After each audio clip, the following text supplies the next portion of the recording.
naissance à la cosmétique végétale. Celle d'un capitaine d'industrie qui a mené son entreprise d'un grenier de la Gacilly aux quatre coins du monde en consacrant sa vie à la beauté des femmes. Mais c'est aussi l'histoire d'un homme qui a fait une promesse qui nous concerne tous. Préserver notre planète et rendre à la nature ce qu'elle nous a donné.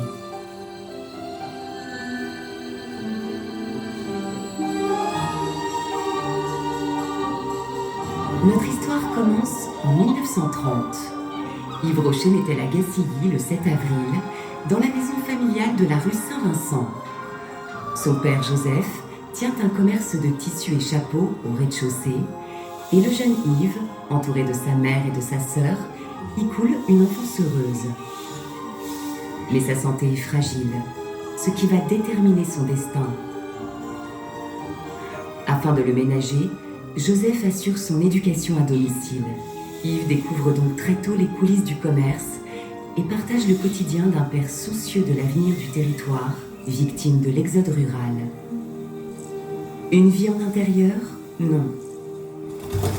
Car il y a la nature, et pour Yves, elle est bienfaisante.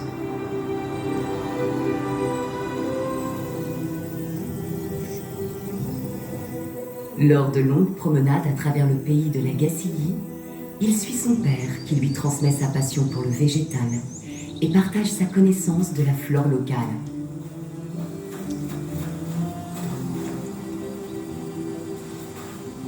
Très tôt, Yves Rocher connaît bien les noms et les vertus des plantes. Et il s'émerveille déjà de la puissance de vie du monde végétal. Son enfance s'écoule ainsi, heureuse, au cœur de la lande bretonne. Mais elle cesse brusquement, un jour d'hiver 1944. Malade depuis plusieurs mois, le père du jeune garçon s'éteint. Yves Rocher a 14 ans et une vie à réinventer. Plongé dans le désarroi, il se réfugie dans la nature et parcourt inlassablement la campagne environnante. Des journées entières, il observe et collecte les herbes, les fougères, les plantes. Il couvre ainsi les pages de son herbier et surmonte pas à pas son chagrin. 2 ans passent. Parvenu à la fin de son adolescence, Yves Rocher est dorénavant un jeune homme au caractère déterminé. Il est prêt à prendre en main son destin, mais il doit d'abord faire face à ses responsabilités. Devenu l'homme de la maison, il interrompt ses études pour reprendre la chapellerie familiale, mise en difficulté par les départs, chaque année plus nombreux, des familles vers la ville. J'ai eu, dès l'âge de 17 ans, après avoir vécu 2 ans dans les bois, l'idée de faire revivre cette terre perdue, si je veux dire, dans son avenir.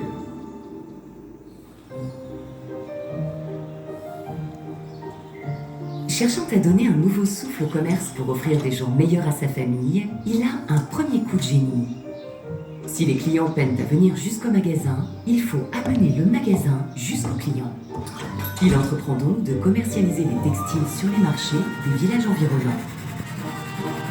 Modernisant sa communication, parcourant la Bretagne au volant de sa camionnette, il pose sans le savoir les fondamentaux de cette fameuse relation de proximité Yves Rocher. À 26 ans, sur son chemin, il croise un jour une guérisseuse du pays qui lui fait découvrir les vertus apaisantes de la ficaire, une plante qui pousse en abondance sur la lande gacillienne. Après avoir fabriqué et testé une pommade maison, Yves Rocher comprend que cette plante, en apparence si simple et si commune, recèle un principe actif puissant. Alors que l'industrie chimique inonde le marché en promettant 1000 merveilles, là, au cœur de la Bretagne, Yves Rocher redécouvre un savoir millénaire. Oui, le végétal est doté de pouvoirs extraordinaires. C'est une révélation. Il investit alors le grenier familial et l'aventure commence.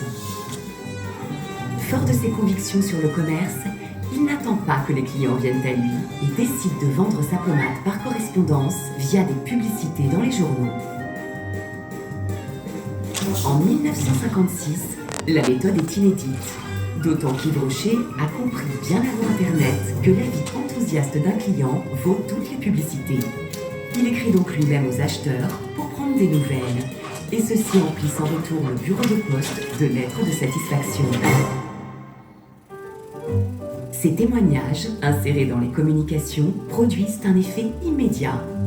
Les commandes affluent. L'équipe de camarades constituée par Yves Rocher dans le grenier déploie des trésors de productivité. Dans ces quelques mètres carrés, elle conditionne jusqu'à 2000 colis par semaine. La petite entreprise révolutionne le village de la Gacilly et commence à faire parler d'elle bien au-delà du Morbihan.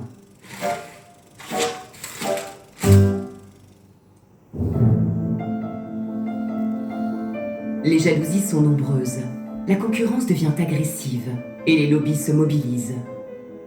On lui retire le droit de produire cette crème. Mais Yves Rocher sait qu'il détient quelque chose de précieux.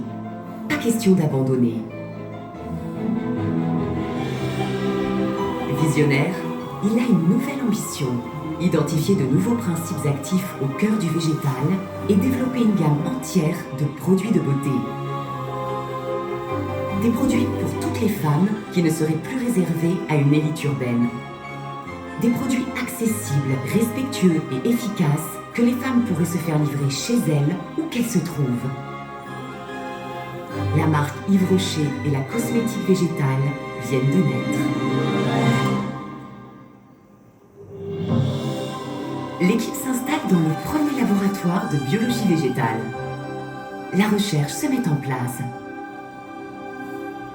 Le modèle unique de la marque Yves Rocher, à la fois botaniste, récoltant, fabricant et détaillant, commence à faire ses preuves. Mais quelle chance de succès pourraient avoir des produits de beauté fabriqués à partir de plantes, vendus par correspondance, sous une marque qui porte un nom d'homme? Les communicants parisiens assurent que ça ne marchera jamais. Les journalistes s'en désintéressent et les magazines rechignent à insérer les publicités.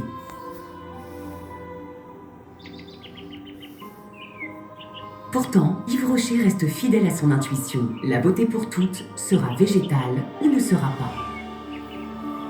Alors, comment atteindre sa clientèle?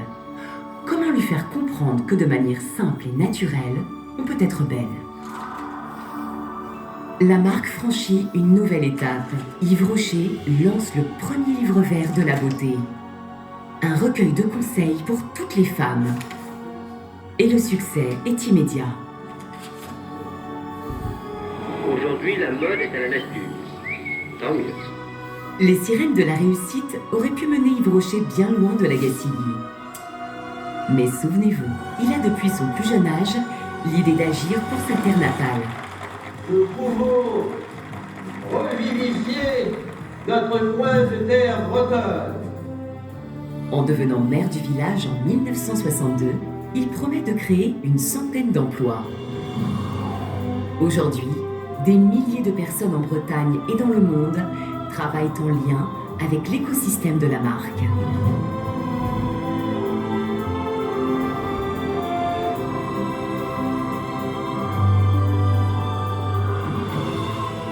À quelques pas d'ici, le jardin botanique est un laboratoire à ciel ouvert et un outil de préservation des espèces végétales.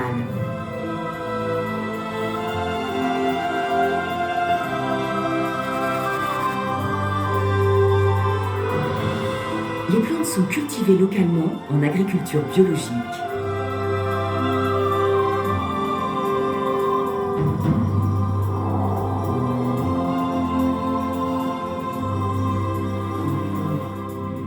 Les récoltes sont transformées à proximité immédiate des champs.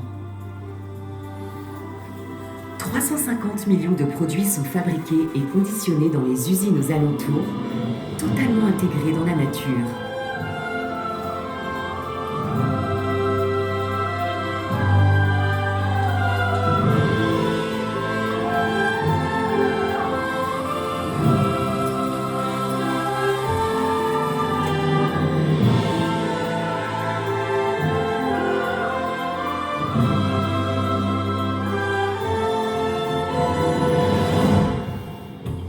Le développement du territoire de la Gacilly est une réussite qui permet à Yves Rocher de diffuser le Made in Bretagne partout en France et à l'international. Présent dans plus de 90 pays, nous développons avec nos clientes cette relation de proximité si précieuse aux yeux de Monsieur Yves Rocher. Et nous leur proposons des produits de soins et de beauté sûrs, efficaces et accessibles.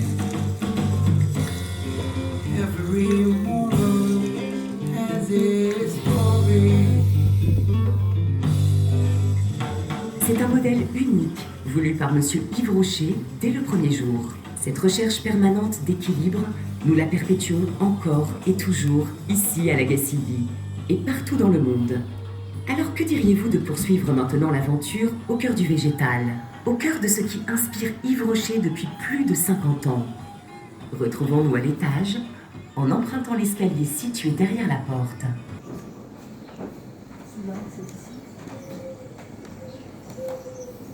Prenez place sur les assises au fond de la salle et tendez l'oreille.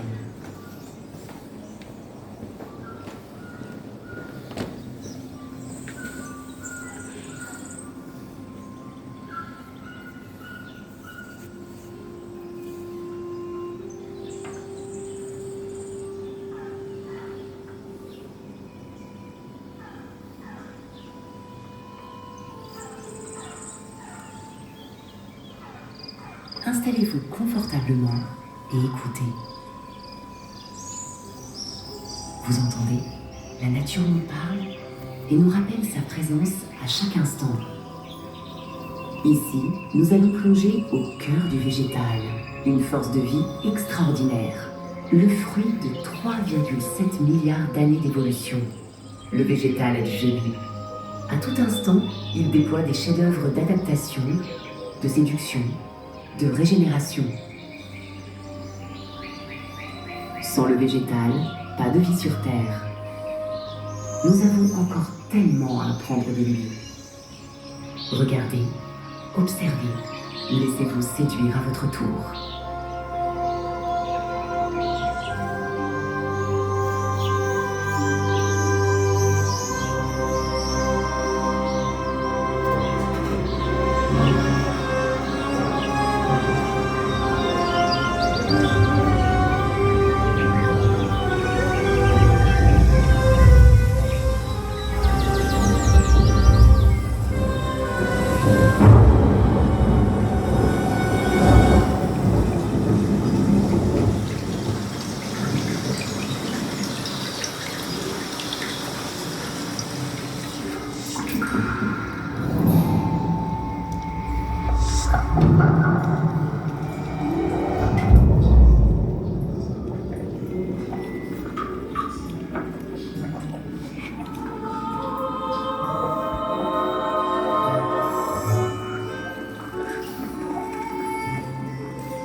Par ses formes, ses couleurs, ses odeurs, la fleur lance des signaux multisensoriels pour séduire celles et ceux qui sont essentiels à l'épanouissement et à la pérennité de l'espèce.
zone polaire ou équatoriale, en milieu aride ou aquatique, en haute altitude ou sous le niveau de la mer, les plantes élaborent des stratégies pour s'adapter à tous les milieux, même les plus hostiles.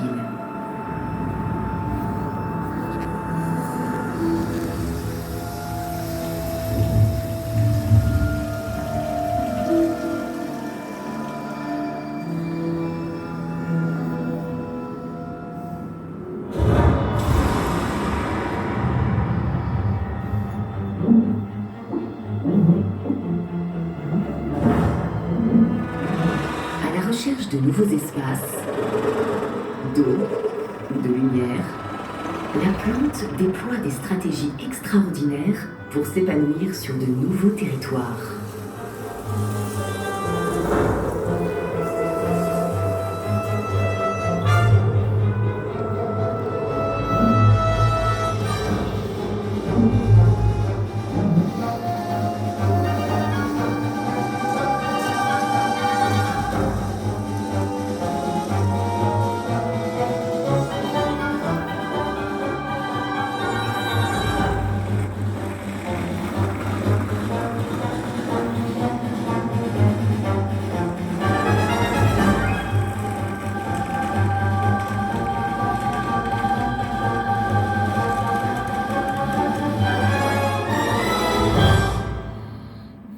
Qu'il s'agisse de l'implantation de ses feuilles, du positionnement de ses branches, de biologie végétale, de circulation de la sève, la plante met en œuvre un ensemble de mécanismes complexes pour rendre sa structure la plus performante possible.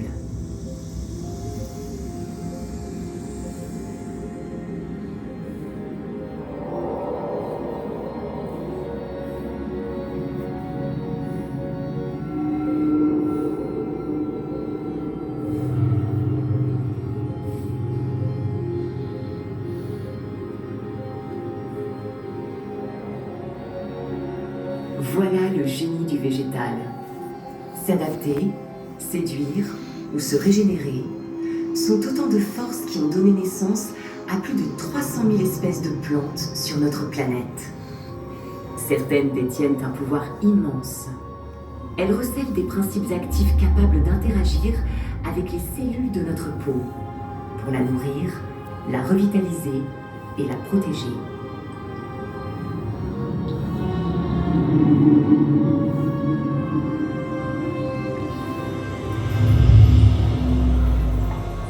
Identifier ces actifs puis les acheminer de la plante à la peau, c'est l'art de notre cosmétique, la cosmétique végétale.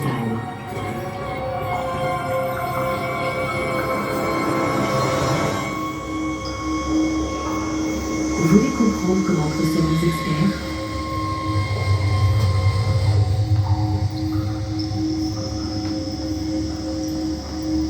Suivez-moi.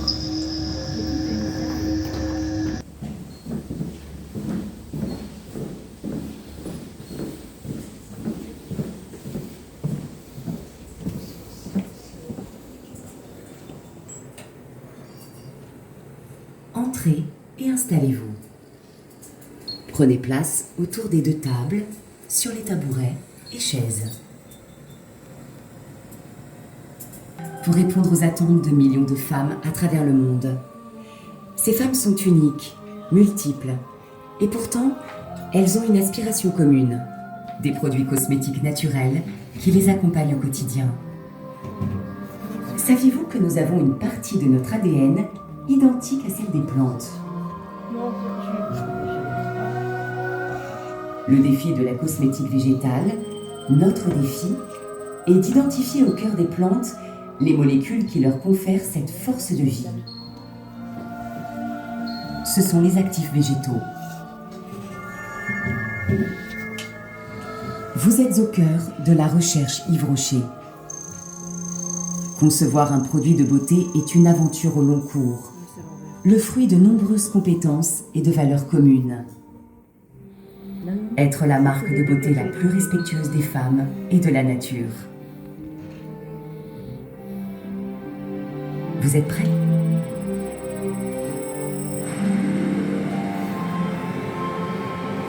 Tout par un travail d'équipe pour découvrir de nouvelles plantes. Cette étape de recherche et d'exploration permet d'identifier le génie du végétal et de comprendre ses relations possibles avec l'homme. Milieu désertique ou aquatique, forêt primaire ou steppe, nos experts voyagent aux quatre coins de la planète pour découvrir de nouveaux actifs végétaux.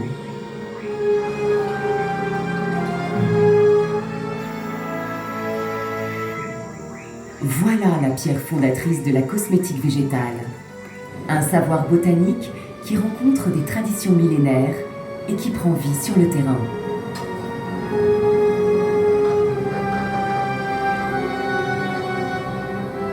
Mais que se passe-t-il ensuite ?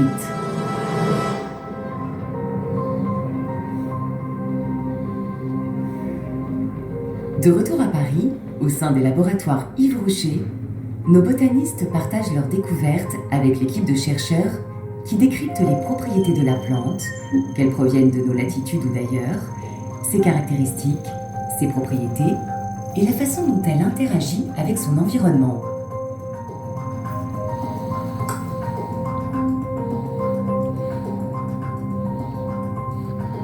Il faut maintenant étudier cette plante pour qu'elle révèle ses secrets.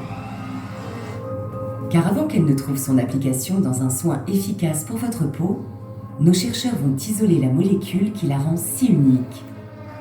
En un mot, révéler son génie. Alors, par où commencer ? En comprenant d'abord sa structure. Et pour cela, une seule solution, plonger littéralement dans la matière à la recherche de la précieuse molécule naturelle. À partir d'un micro-échantillon, nous découvrons un univers invisible à l'œil nu, l'incroyable structure de la vie. C'est ici, quelque part dans l'infiniment petit, que nos chercheurs vont isoler cette molécule unique, développée et perfectionnée pendant des millions d'années d'évolution naturelle. Pointer le projecteur sur cette molécule est une bonne première étape. Mais ce n'est que le début d'un long chemin. Car des questions essentielles se posent ensuite. Comment extraire les actifs de ces plantes tout en conservant pleinement leurs vertus ? Comment être sûr que leurs molécules uniques sont efficaces sur votre peau au quotidien ? Cette nouvelle étape est celle des experts de la recherche cutanée. Pour eux, un seul objectif, préserver l'intégrité de cette molécule naturelle pour que votre peau l'assimile parfaitement. Si les effets se confirment test après test, jusqu'au niveau cellulaire, cette plante franchit une première étape importante. Depuis 1989, nous n'effectuons plus de tests sur les animaux. Et d'ailleurs, à part le miel et la cire d'abeille, aucune matière animale n'entre dans la composition de nos produits. Il faut maintenant vérifier que nous pouvons produire cette plante pour chacun et chacune d'entre vous, dans le respect de l'environnement. La plante est donc confiée à nos experts des filières végétales.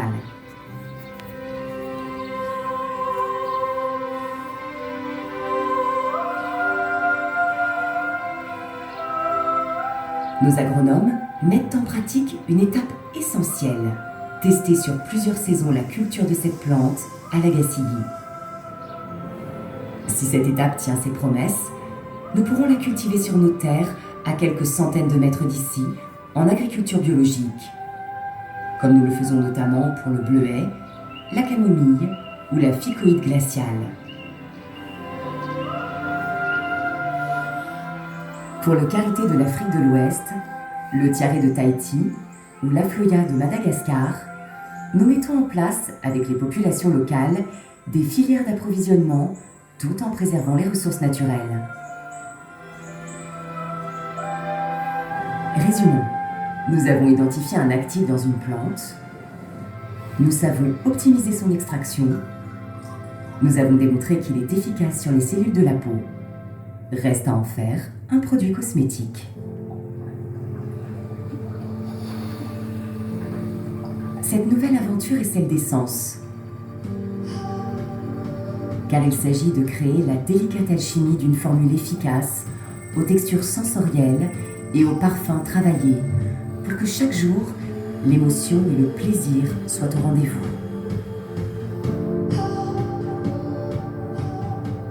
Tels des architectes du vivant, nos experts vont construire ces formules naturelles qui seront de véritables écrins pour les actifs végétaux. De nombreux tests seront menés ensuite pour s'assurer de leur innocuité et de leur efficacité sur votre peau.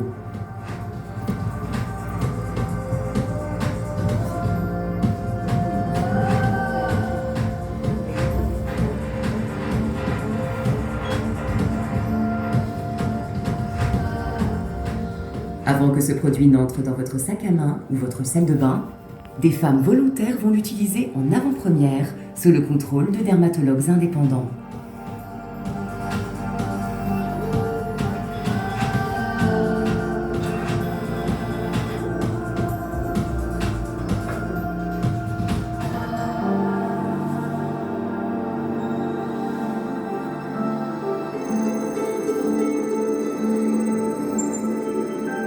Depuis les premières recherches de nos botanistes, entre 3 et 5 années d'expertise viennent de passer.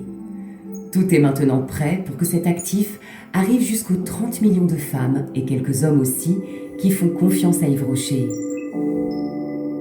Mais il reste un point important: produire à grande échelle en respectant nos engagements.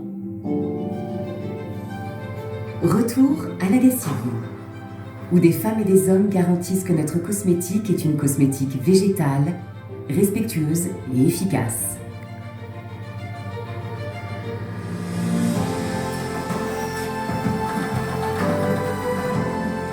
Où des femmes et des hommes s'assurent chaque jour que nos produits de soins, de maquillage, d'hygiène et nos parfums soient d'une qualité irréprochable.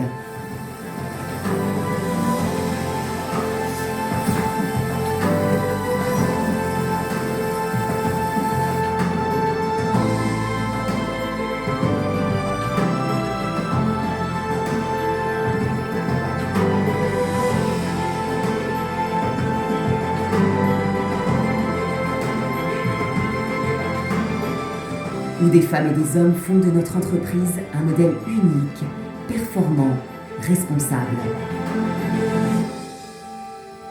Mais tous ces savoir-faire seraient vains s'ils n'étaient pas portés par des engagements profonds, et ce depuis l'origine de la marque.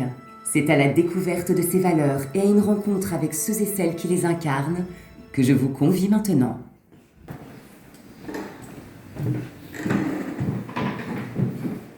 Autour de la table.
Eh bien, avez-vous deviné où nous sommes?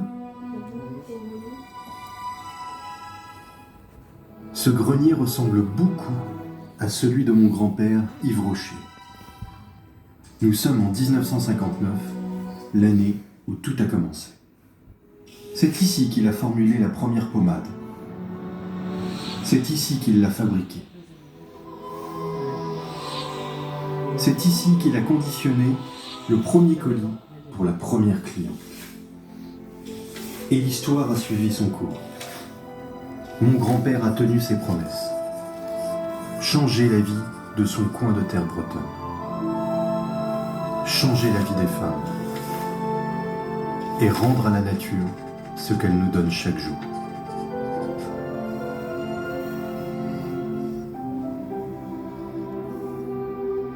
Aujourd'hui, la marque Yves Rocher rayonne à travers le monde. Et partout où s'étend l'action de l'entreprise, nous perpétuons les engagements pris par mon père depuis les origines. Comme quoi on peut réaliser de grandes choses en débutant dans un grenier. Dès le premier jour, les femmes et la nature l'ont inspiré. Ce que j'apprécie surtout dans les femmes, c'est la clarté de leur engagement. C'est vrai, les femmes ont cette capacité à s'élever pour bâtir un monde meilleur, en harmonie avec la nature. C'est un combat pour la vie.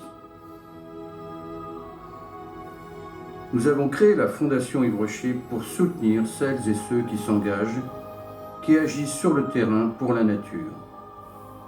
Je pense aux lauréats Terre de Femmes et à tous ces héros du quotidien qui protègent la biodiversité, qui plantent des arbres aux quatre coins du monde. Ils nous inspirent, ils nous donnent de l'espoir, ils nous donnent envie d'agir. Je vous invite maintenant à les rencontrer. Vous allez voir, leur énergie et leur passion sont communicatives.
Nous sommes la terre. Nous sommes les racines. Nous sommes des femmes. Nous sommes des hommes. Nous sommes 1, 2, 100, 1000 idées, 1000 projets. Notre détermination est grande. Nous sommes la neige sur les sommets. Nous sommes étonnants. Nous sommes émerveillés d'un matin, d'un sourire, d'une graine. Nous sommes le vent.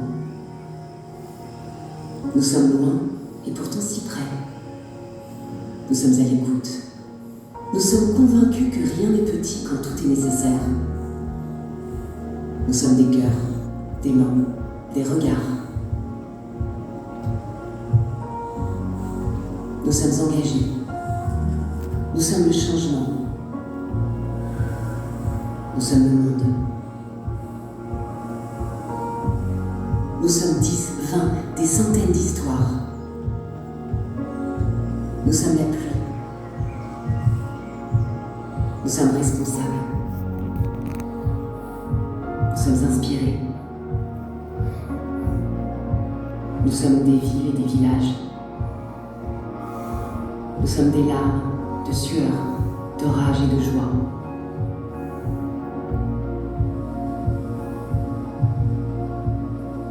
Nous sommes le courage. Nous sommes forts parce que nous sommes fragiles. Nous sommes la marée et nous sommes la tempête. Nous sommes les nuages.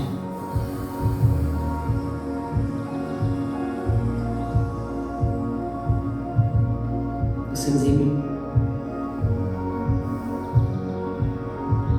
sommes le chant des oiseaux. Nous partageons sans relâche nos savoirs et nos expériences. Nous sommes grands. Nous sommes des frissons.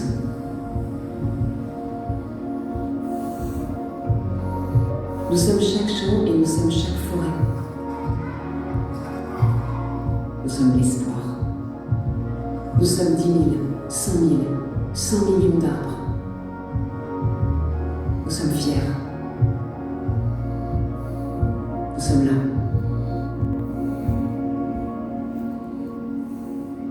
Nous sommes des rêves, et pourtant nous sommes bien réels.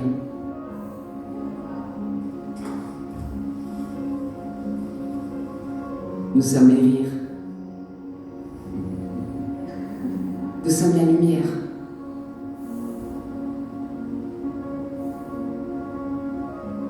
Nous sommes aujourd'hui et nous sommes demain.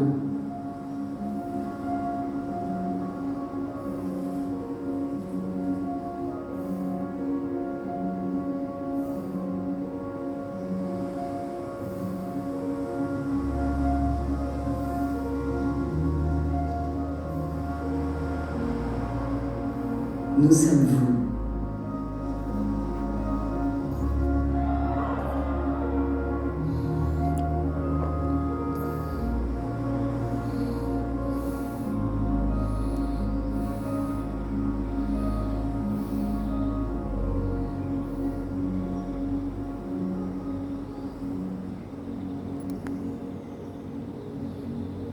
Nous sommes fiers d'être à vos côtés.